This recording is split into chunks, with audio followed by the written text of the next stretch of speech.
আজি আমি ভাৰতীয় চিকিৎসা সন্থা ৰাজ্যিক শাখাৰ নিৰ্দেশমৰ্মে ভাৰতীয় চিকিৎসা সন্থা নলবাৰী শাখাই ছেভিয়াৰ্ছ ডে পালন কৰিছোঁ, অবজাৰ্ভ কৰিছোঁ।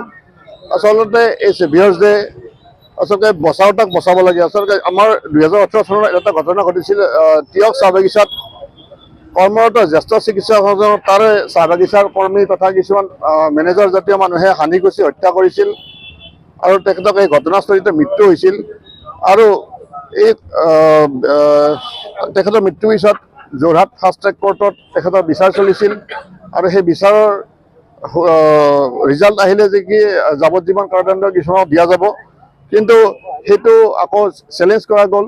চেলেঞ্জ কৰোঁতে হাইকোৰ্টে যাৱজ্জীৱন কাৰাদণ্ডটো ৰেহাই কৰি পেলাই তেখেতসকলক ৰেহাই 10 বছৰ কাৰাদণ্ড দিলে।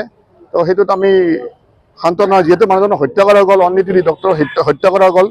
আৰু এইটো দিৱসৰ জৰিয়তে ছেভিয়াৰ্ছ ডেৰ জৰিয়তে আমি এইটো মেছেজ দিব খোজোঁ যে আমি কৰ্মস্থলীত চিকিৎসক তথা অন্যান্য চিকিৎসা কৰ্মীসকলক আমাৰ যাতে সুৰক্ষা নিশ্চিত হয়, এইটো আমি ছেভিয়াৰ্ছ ডেৰ জৰিয়তে আমি সকলোকে আমাক সহযোগ কৰিবলৈ আমি অনুৰোধ জনাইছোঁ।